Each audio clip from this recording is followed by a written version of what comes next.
નમસ્તે વિદ્યાર્થી મિત્રો, કેમ છો બધા? એકદમ મજામાં છો ને?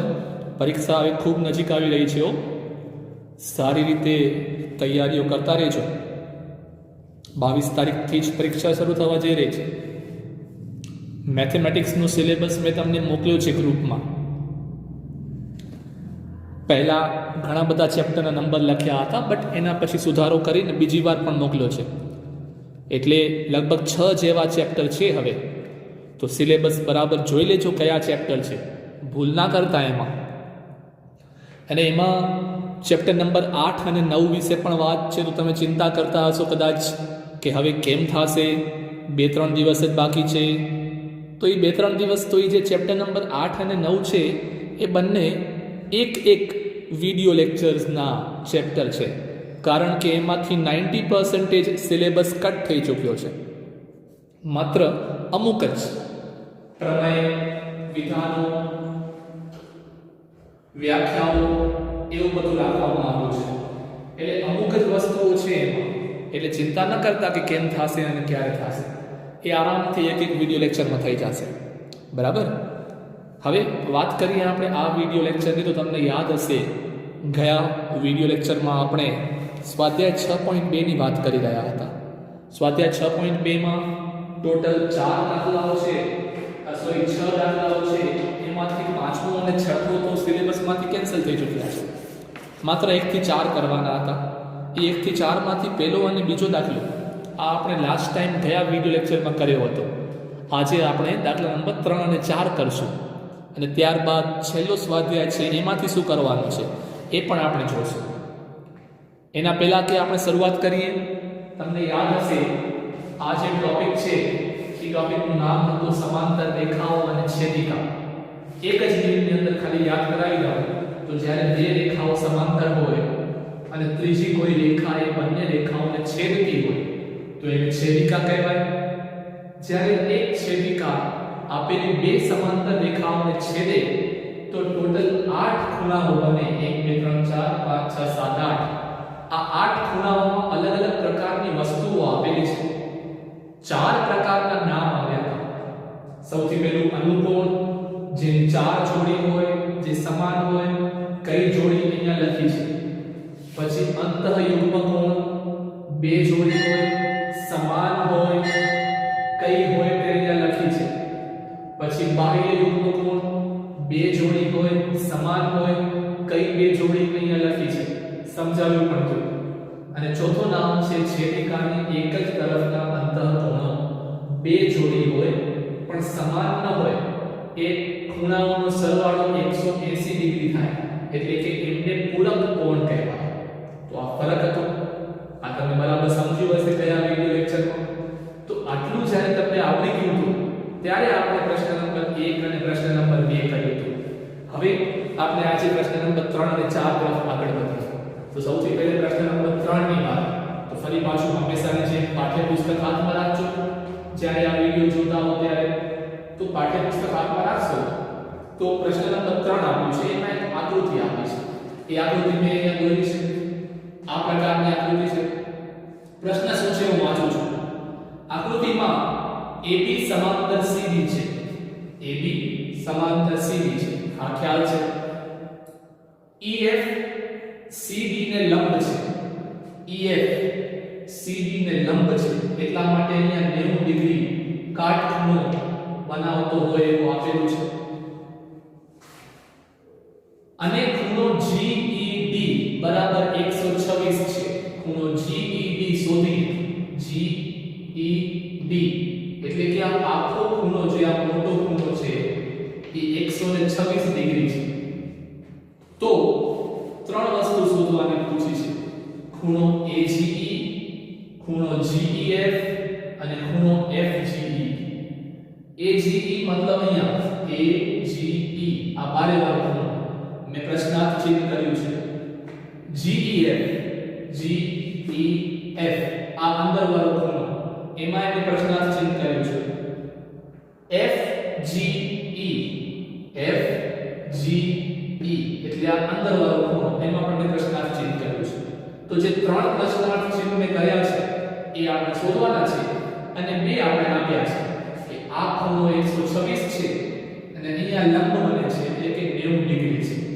2 આપ્યા છે, 3 શોધવાના છે. હવે આ આખો ખેલ તમને ખબર હશે, એક તો આકૃતિનો છે, આકૃતિ વગર તો દાખલા ના થાય. મોટા ભાગના લોજિકની શરૂઆત આકૃતિમાંથી થાય, કેમ કે આ બધું એપ્લાય કરવું હોય તો આ બધું દેખાય ક્યાં? આકૃતિમાં તો દેખાય. એટલે આકૃતિ વગર તો આ સ્વાધ્યાય થાય જ નહીં. એટલે ઘણા વિદ્યાર્થીઓની એવી આદત હોતી હોય છે, આકૃતિ પછી બનાવશું, પહેલા દાખલો લખી નાખો. ભાઈ આકૃતિ છે તો દાખલો છે, આકૃતિ માપ છે તો દીકરો છે. એટલે આકૃતિ વગર કોઈ મતલબ જ નથી. બરાબર? તો આકૃતિ પહેલે દોરવી અને વ્યવસ્થિત દોરવી. આકૃતિ સાચી દોરાય તો જ સમ સાચો થાય, નકા ન થાય. હાલો કેવી રીતે? લગવડો સમજ. આ 3 પ્રશ્નાર્થથી આપણે કોયડા ઉકેલવાના છે. તો આ પહેલો પ્રશ્નાર્થ છે તો સાવ સિમ્પલ છે, કોઈ લોજિક જ નહીં, ખાલી સામાન્ય જ્ઞાન કે આ આખો ખૂણો 126 છે, એમાંથી આટલો આ 90 છે, તો બાકી આ કેટલો બચે? એટલા માટે મેં લખી નાખ્યું કે આખો ખૂણો 126 છે. આખો, તો એ આખો ખૂણો 126 બે ભાગનો બનેલો છે, એક 90 અને એક જે આપણે આ શોધવું છે, એટલે 90 વત્તા જે આપણે આ શોધવું છે, આનું નામ છે GEF. તો 90 વત્તા GEF બરાબર 126. 90 ને આ બાજુ લઈ આવો તો માઈનસ થઈ જાય. તો મળી ગયો આ પહેલો પ્રશ્નાર્થ છે, પહેલો કોયડો ઉકેલાઈ ગયો. 36 ડિગ્રી આન્સર છે આ એક પ્રશ્ન. તો આ છે GEF, એટલે કે આ મળી ગયું. ભલે 3 માંથી ગમે પહેલે મળે એનાથી કોઈ મતલબ નથી. તો આ 3 માંથી આ મળી ગયું, તો એક કામ પૂરું. હવે કામ નંબર બીજું. હવે આ બાકીના બે શોધવા છે. તો વળી પાછી આકૃતિમાં જોઈએ કે ક્યાંથી આવશે. તો હવે જોજો, એક આ શોધવું છે અને એક આ શોધવું છે. હવે આ બંને ક્યાંથી મળશે? તો જરા કોમન સેન્સ વિચારો. તમને અહીંયા એક ઊંધો z બનતો દેખાતો હશે. હું તમને દેખાડું આકૃતિમાં. એક આ અહીંયાથી કરીને આમ, આ તમને ઊંધો z બનતો દેખાતો હશે. જ્યારે ઊંધો z બને ત્યારે આ અંતઃયુગ્મ કોણ કામ આવે. અંતઃયુગ્મ કોણ એટલે કે આ ખૂણો અને આ ખૂણો. હવે જો શું કામ તમને યાદ કરાવું છું, કેમ કે આ ખૂણો આપણે શોધવો છે.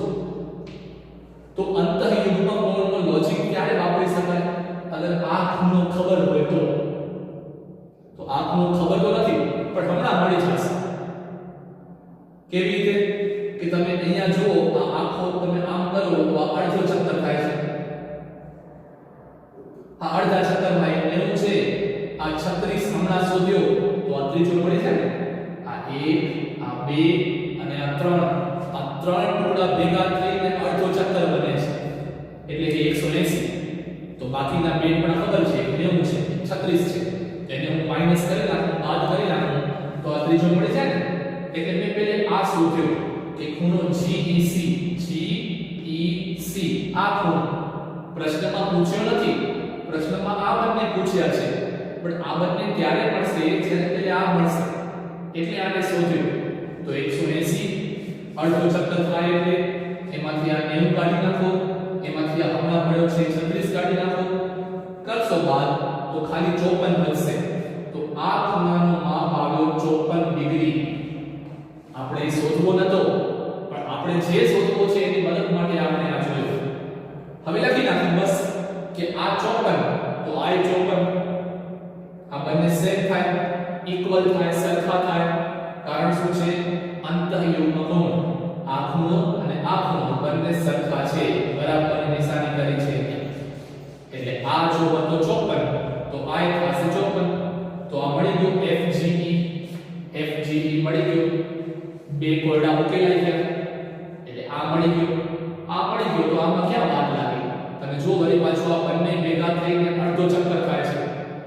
આ બે ખૂણા ભેગા થઈને અડધો ચક્કર થાય છે, એટલે કે 180. તો બે માંથી એક ખબર હોય તો બીજો મળી જાય ને.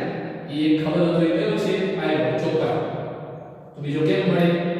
કે આ ખૂણો AGE, આ બારે વાળો ખૂણો, આ અંદર વાળો ખબર છે 54 છે. તો 180 માંથી 54 બાદ કરી નાખો 126 પછી તો 126 આવી ગયો આન્સર ત્રીજા દાખલાનો ત્રીજા કોયડાનો ઉકેલ પણ મળી ગયો. તો આવી રીતે એક તો તમારી સામે આ જે સમાંતર રેખાઓ અને છેદિકાઓ વિશે લખેલું છે એક તો આ આવડવું જોઈએ, અને બીજું આકૃતિ પરથી સામાન્ય જ્ઞાન લગાડતા આવડવું જોઈએ. આ થઈ જાય તો કોઈ પણ દાખલો ઉકેલી શકાય છે. બરાબર. તો આ હતો દાખલા નંબર 3. ચાલો હવે વાત કરીએ પ્રશ્ન નંબર 4 વિશે. પ્રશ્ન નંબર 4 તમે જોઈ શકો છો, થોડોક સારો એવો પ્રશ્ન છે, થોડોક વધારે દિમાગ લગાડવો પડે. સૌથી પહેલાં તો પાઠ્યપુસ્તક હાથમાં રાખજો. પ્રશ્ન નંબર 4 એમ કહે છે એક આકૃતિ આપી છે, પણ આવું નહીં આપ્યું, આના કરતાં ઓછી આપી હશે. જે આ ડોટ ડોટ ડોટ લાઈન કરી છે ને તમને એક્સ્ટ્રા કરી છે, ખાલી જે આ ડાર્ક લાઈન કરી છે એટલે આકૃતિ આપી છે, અને એમાં એક ખૂણો આપ્યો છે 110 ડિગ્રી વાળો, અને અહીંયા પણ આપ્યું છે 130 ડિગ્રી, અને પૂછ્યું છે આ ખૂણો શોધો. આવો પ્રશ્ન છે. જોજો તમે આકૃતિ આપી હશે, પાઠ્યપુસ્તક ખોલજો અને જોજો. હવે અહીંયા એક હિન્ટ આપી છે, સૂચના આપી છે, પરીક્ષામાં ના આપ્યો આવી સૂચના. બિંદુ R માંથી પસાર થતી ST ને સમાંતર એક રેખા દોરો. પ્રશ્નમાં ફિગર ખાલી આટલું આપ્યો, આટલું અહીંયાથી ને આ. શું કીધું છે? R માંથી એટલે આ બિંદુમાંથી ST એટલે આવે. તમે શું કર્યું? ST ને પણ થોડું લંબાવ્યું. ખાલી ST આટલું આપેલું હતું તો મેં ST થોડું લંબાવ્યું. એ ST ને સમાંતર એક રેખા બનાવવાની છે જે R માંથી પસાર થતી હોય. જો મેં R માંથી એક પસાર થતી રેખા બનાવી જે આને સમાંતર છે, એટલે આ એક નવી રેખા બનાવી. આને મેં થોડીક એક્સટેન્ડ કરી, વિસ્તારી. આને પણ થોડીક મેં એક્સટેન્ડ કરી એટલે કે વિસ્તારી, આગળ વધારી.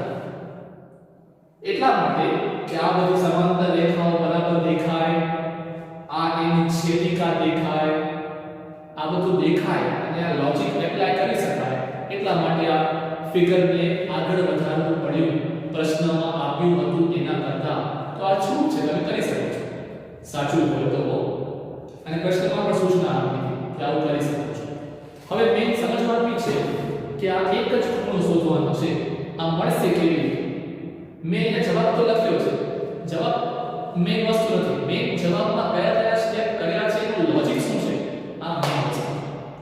પહેલા હું તમને લોજિક સમજાવી દઉં, પછી લખવું તો માત્ર ફોર્માલિટી છે. બરાબર? જોજો ધ્યાનથી કેમ મળશે આ ખૂણો. સૌથી પહેલે મેં લખ્યું છે PQR QRA. અહીંયા ધ્યાન આપજો. એક આ રેખા અને એક આ રેખા, આ બંને સમાંતર રેખાઓ છે.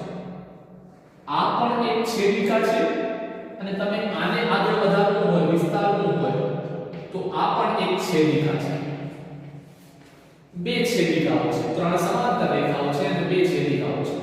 તો અત્યારે આને બીજા આને જુઓ તો આ બે સમાંતર રેખા અને આ એક છેદિકા.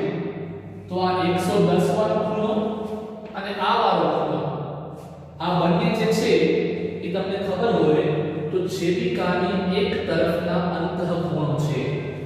છેદિકાની એક તરફના અંતઃકોણ છે. તો એ કેવા હોય? પૂરક.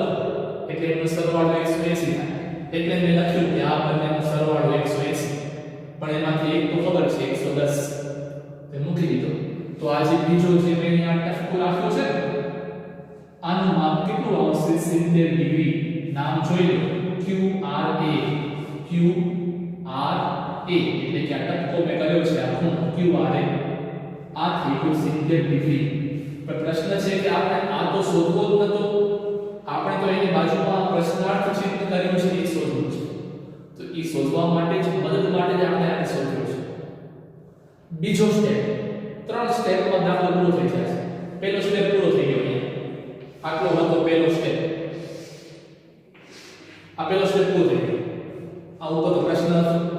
હવે બીજો સ્ટેપ જે આટલો છે ઈ સમજો ધ્યાનથી સમજો. અને ત્રીજા સ્ટેપમાં જવાબ આવી જશે.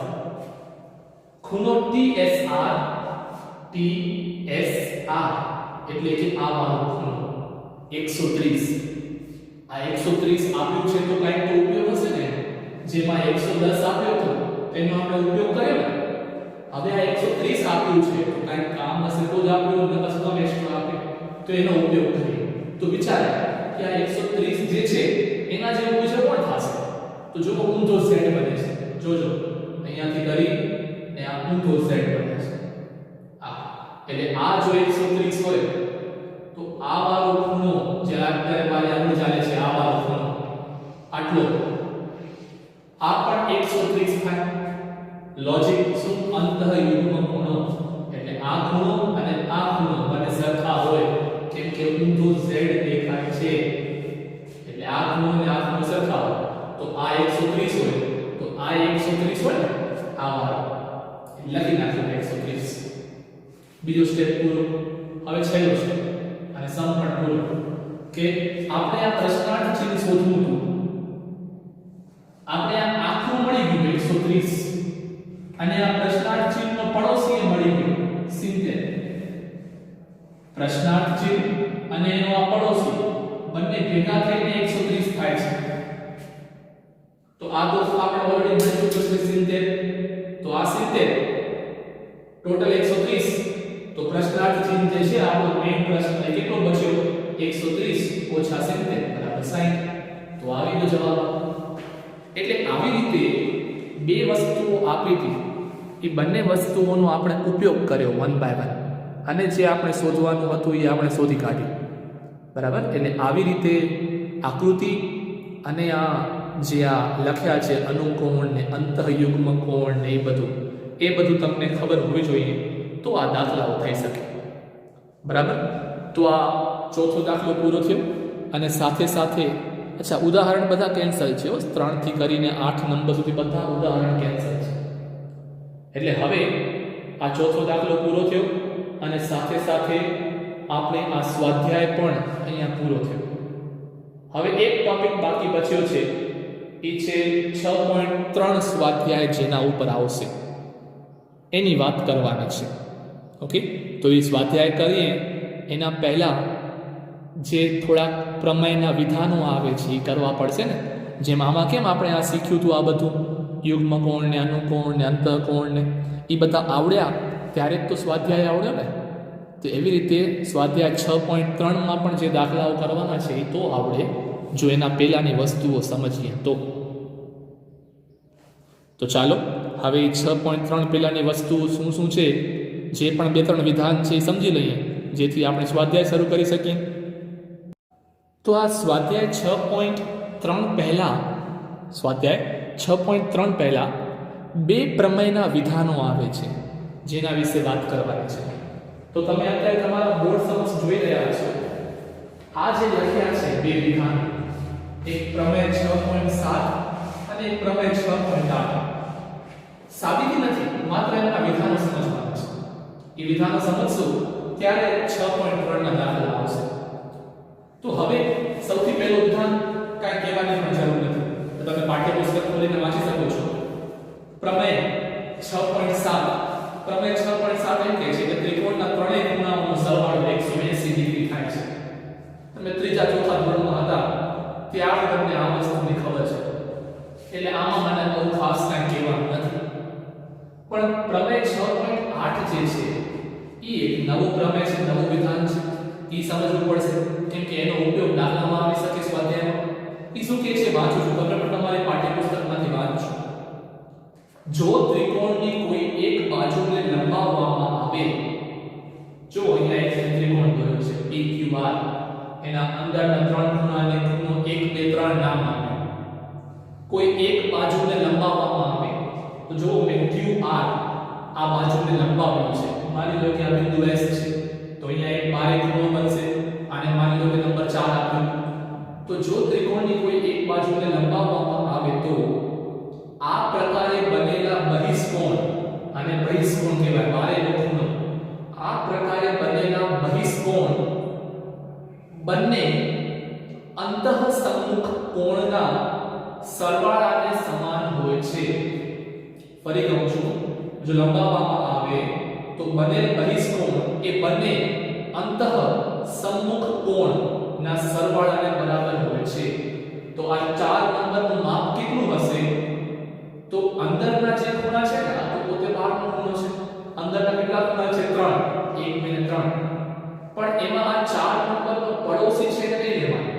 4 નો પડોશી કોણ છે 3 તો એ નહીં એના સિવાયના બે એટલે કે નંબર 1 અને નંબર 2 તો આ નંબર 4 નું માપ 1 અને 2 ના સરવાળા જેટલું થાય એટલે ખૂણો 4 બરાબર ખૂણો 1 વત્તા ખૂણો 2 આ હંમેશા યાદ રાખજો કોઈ પણ ધોરણમાં ને ક્યાંય પણ આવી શકે છે બરાબર તો આ જે સ્ટેટમેન્ટ છે એનો ઉપયોગ આવશે કે બારે જે ખૂણો બને એ અંદરના બે ખૂણાઓના સરવાળા બરાબર થાય અંદર 3 ખૂણાઓ પણ આનો પડોશી નહીં લેવાનો એના પડોશી સિવાય બરાબર તો આ બે પ્રમેયના વિધાનો તમે સમજ્યા હવે એના પછી તમે સ્વાધ્યાય કરી શકો છો હવે મિત્રો સ્વાધ્યાયમાં ટોટલ 6 દાખલા છે 1 થી કરીને 6 પરંતુ સિલેબસ કટના હિસાબે દાખલા નંબર 4 5 અને 6 આ નથી કરવાના દાખલા નંબર 1 2 અને 3 કરવાના છે તો ચાલો શરૂઆત કરીએ દાખલા નંબર 1 થી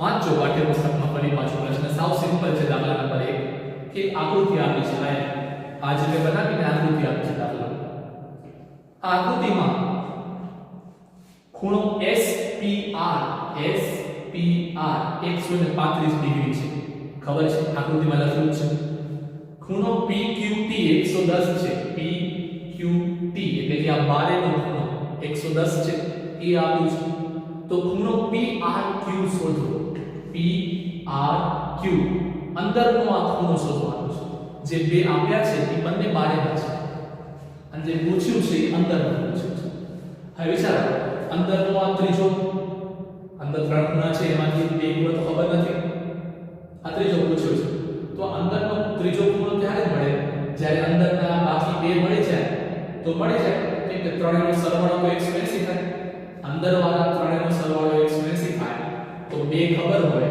તો ત્રીજો મળી જાય તો આપણું કામ રહેશે પહેલા એ બે ને શોધવાનું કેટલો સિમ્પલ છે હવે તમે જુઓ આ ખૂણો મને અંદરવાળો આ Q શોધવું હોય આ ટક્કો મેં કર્યો તો વળી પાછો આ સામાન્ય જ્ઞાન કે આ અડધો ચક્કર થાય છે અડધો ચક્કર એટલે 180 એમાંથી આ 110 બાદ કરી નાખો તો આ બચે અંદરનું બચે એટલે ખૂણો Q કેટલો થશે 180 માંથી 110 બાદ કરી નાખો તો કેટલું બચ્યું 70 એવી રીતે અહીંયા ખૂણો P આ પણ અડધો ચક્કર બને છે તો અંદરવાળો ખૂણો આ જોઈતો હોય P તો 135 ને બાદ કરવું પડશે તો ખૂણો P બરાબર 180 ઓછા 135 એટલે બાકી બચ્યું 45 તો આ મળ્યું 45 આ મળ્યું તો 70 આ મળ્યું 45 હવે તો કેટલું સરળ કે ત્રણેયનો સરવાળો થાય 180 એમાંથી 170 મળ્યો બીજું 45 મળ્યો તો આ બંનેનો સરવાળો 115 અને 115 ને તમે આ બાજુ લઈ આવો તો માઈનસ થઈ જાય એટલે 180 માંથી 115 ગયા તો બાકી બચે 65 તો આવી ગયો જવાબ ખૂણા R નો 65 બરાબર આ હતો દાખલા નંબર 1 હજી કરવાના છે બે દાખલા પ્રશ્ન નંબર 2 અને પ્રશ્ન નંબર 3 હવે જો વાત કરીએ આપણે દાખલા નંબર 2 ની દાખલા નંબર 2 માં તમે જોશો તો એક ચિત્ર આપ્યું છે આકૃતિ આપી છે પૂછ્યું છે કે આકૃતિમાં સાંભળજો આ પ્રશ્ન વાંચો મારી સાથે પાઠ્યપુસ્તકમાં આકૃતિમાં ખૂણો x 62 ડિગ્રી છે બરાબર છે લખેલું પણ છે અને આકૃતિમાં પણ છે ખૂણો x y z 54 છે x y z આ આખે આખો y 54 છે પછી કીધું છે જો ત્રિકોણ XYZ ના ખૂણા XYZ એટલે કે આ વાળો ખૂણો 54 અને ખૂણો XZY એટલે કે આ વાળો આખો એના દ્વિભાજક અનુક્રમે YO અને ZO હોય એટલે જે આ બંને નીકળે છે ને જે O માં ભેગા થાય છે એ બંને દ્વિભાજક છે એટલે કે સરખા ભાગ કરે તો આ આખે આખો 54 હોય તો આ પહેલો ટુકડો પણ 27 અને આ બીજો ટુકડો પણ 27 54 નો અડધો 27 થાય હવે આ તો ખબર નથી કે કેટલું પણ હા આ બંને 27 થશે બે વસ્તુ શોધવાની પૂછી છે OZY એટલે અંદરના નાના ત્રિકોણનો આ ખૂણો પૂછ્યો છે કે આ ખૂણો શોધો અને ખૂણો YOZ એટલે કે આ ખૂણો. તો નાના ત્રિકોણના બે ખૂણા પૂછ્યા છે ત્રણમાંથી. ત્રીજો ખૂણો નથી પૂછ્યો. ના પૂછે ને, કેમ કે આ આખો 54 છે અને આ દ્વિભાજક છે, તો ખબર જ છે અડધો થાય છે, પણ લખવું પડશે. તો જોજો, સૌથી પહેલા તો મોટા ત્રિકોણની વાત કરો. ત્રણ ખૂણા હોય એમાં બે ખૂણા ખબર છે, એક 62 એક 54. તો આ ત્રીજો મળી જાય. તો 180 માંથી 62 કાઢી નાખો, 54 કાઢી નાખો, તો આ આખો Z કેટલો બચે? 64. 180 માંથી 62 કાઢી નાખ્યું અને 54 ને કાઢી નાખ્યું, બાદ કરી નાખ્યું, તો બાકી બચ્યા 64. હવે આ કઈ શોધવાનું તો હતો નહીં, બટ શું કામ શોધ્યું? તમને કારણ કહું. આપણે શોધવાના છે આ બંને ખૂણા. તો આ ખૂણો ક્યારે મળે? આખો Z હોય તો જ મળે, કેમ કે આ ખૂણો આખા Z નો અડધો છે. તો આખો Z કેટલો છે? હમણાં જ મળ્યો આપણે 64. આખો Z 64 છે, તો એનો અડધો કેટલો થઈ જાય? 32. તો પહેલો જવાબ આવી ગયો કે ખૂણો OZY બરાબર 32 ડિગ્રી. શું કામ અડધો કર્યો? 1/2 ને શું કામ ગુણ્યું? કેમ કે આપેલું હતું કે આ દ્વિભાજક છે એટલા માટે. ઓકે, એક મળી ગયું. હવે બીજો આ વાળો, પણ આ વાળો ખૂણો તો મળે. હવે નાના ત્રિકોણની વાત કરો. ત્રિકોણ મોટો હોય કે નાનો, ત્રણેય ખૂણાઓનો સરવાળો તો 180 થાય. હવે એક મળી ગયો છે, આ શોધવાનો છે. તો આ ખબર હોય તો મળી જાય ને ત્રીજો. તો આ કેટલો થશે? આ થશે 54 નો અડધો 27. આ થશે 54 નો અડધો 27, કેમ કે આખો 54 છે એટલે 1/2 ગુણ્યા 54 તો 27. તો જેમ આ મળી ગયો તો એમ આ મળી ગયો, એટલે હવે આ ત્રીજો મળી જશે, કેમ કે ત્રણનો સરવાળો 180. તો હવે જે આ શોધવો છે ખૂણો YOZ, તો ખૂણો YOZ બરાબર 180. એમાંથી 27 કાઢી નાખો, 32 કાઢી નાખો, તો બાકી બચશે 121 ડિગ્રી. તો એ આ ખૂણો જવાબ થઈ ગયો. બરાબર. તો આ મળી ગયો ત્રીજો. એટલે આટલું સરળ હતો આ પ્રશ્ન પણ બરાબર તમને આગળવાળા લોજિક ખબર હોય તો. એટલે આ થઈ ગયો પ્રશ્ન નંબર 2. મિત્રો, વાત કરીએ આપણે હવે ત્રીજા અને છેલ્લા સમૂહની. આ સ્વાધ્યાય 6.3 સ્વાધ્યાય 6.3 માં ત્રીજો સમૂહ. અને તમે પાઠ્યપુસ્તક જોશો, એક ચિત્ર આપેલું છે, આકૃતિ આપેલી છે. એ આકૃતિ આવે, આકૃતિમાં આ બંને સમાંતર રેખાઓ છે એમ કીધું છે. આ ખૂણો 35 આપ્યો છે, આ ખૂણો 53 આપ્યો છે. પૂછ્યો છે આ ખૂણો C શોધો, જેનું આખું નામ છે DCE. આ ખૂણો C શોધવાનો છે. મિત્રો, હવે સમજો જરા ધ્યાનથી. હંમેશા વિચારવાનું આકૃતિ જોઈને કે મને આ ખૂણો જોઈએ છે, તો આ ખૂણો કયા ત્રિકોણમાં આવે છે? આ નાનકડા ત્રિકોણમાં આવે છે. એ ત્રિકોણમાં જો ત્રણમાંથી બે ખૂણા ખબર હોય, ત્રીજો મળી જાય. એટલે આ શોધવું હોય તો આ અને આ ખબર હોવા જોઈએ. તો આ તો ખબર છે. હવે આ શોધવું પડે, આ મળી જાય તો આપણું કામ થઈ જાય. હવે આ કેમ મળશે એ વિચારવું જોઈએ. તો એના માટે તમે જુઓ, આ બે સમાંતર રેખાઓ છે. તો ઓલા બીજા સ્વાધ્યાયમાં આવતો ને, આ છેદિકા છે, ઊંધો Z બને છે. જો આ અહીંયાથી ઊંધો Z બને છે, એટલે જેટલો આ હોય એટલો જ આ હોય. એટલે મેં લખ્યું આકૃતિ પરથી, આનું નામ શું છે? BAC. ખૂણો BAC બરાબર ખૂણો CED. ખૂણો CED એટલે મતલબ આ 35 તો આ 35, એટલે આ બની ગયું 35. તો આ મળી ગયું આપણે 35. બસ આ મળી ગયું. આ પણ ખબર છે, તો આ મળી જાય ને. હવે એક જ સ્ટેપ બાકી કે આ ત્રિકોણમાં ત્રણેય ખૂણાઓનો સરવાળો 180. એમાંથી આપણે આ C શોધવો છે. આ ખબર છે 53, આ મળ્યો હમણાં 35. હવે 53 ને 35 ને ઉમેરો તો 88 થાય. બરાબર 180 તો છે 88 ને આ બાજુ લઈ આવો તો માઈનસ થઈ જાય. તો 180 માંથી 88 જાય તો 92. તો આવી ગયું ખૂણા C નો આન્સર 92. તો એ જ પૂછ્યો તો ખાલી આખું નામ લખ્યું હતું DCE. એટલે કે આ ખૂણો C. આવી ગયું બાળકો, બરાબર. તો વિદ્યાર્થી મિત્રો આ સાથે આ સમ અહીંયા પૂરો થાય છે, આ સમ અહીંયા પૂરો થાય છે અને સાથે સાથે આ સ્વાધ્યાય પણ અહીંયા પૂરું થાય છે અને સાથે સાથે આ ચેપ્ટર પણ અહીંયા પૂરું થાય છે. કેમ કે આ સ્વાધ્યાયમાં 6 દાખલા હતા, એમાંથી માત્ર 3 જ કરવાના હતા, બાકી કરતા કરવાના હતા નહીં. ઉદાહરણ પણ કેન્સલ છે, એટલે જેટલું આ ચેપ્ટરમાં શીખવાડવાનું, સમજાવવાનું, જણાવવાનું હતું એ બધું મેં તમને જણાવી દીધું, બરાબર. તો આ સાથે આ ચેપ્ટરને પૂરું કરીએ છીએ. જેમ મેં કીધું છે કે આવનારા 2 ચેપ્ટર્સ 8 અને 9 બંને એક વિડિયો લેક્ચર જેટલા છે. કેમ કે દાખલા બધા 95% દાખલા કટ છે, બધી સમજૂતીઓ છે. તો એક વિડિયો લેક્ચરમાં બંને ચેપ્ટર થઈ જશે, એટલે સિલેબસની ચિંતા ના કરતા, બરાબર. તો બસ આજના વિડિયો લેક્ચરને સમાપ્ત કરીએ છીએ. આવતા વખતે મળશું ત્યારે ચેપ્ટર નંબર 8 લઈને આગળ વધશું. ત્યાં સુધી આવજો અને પરીક્ષાની તૈયારી કરતા રહેજો.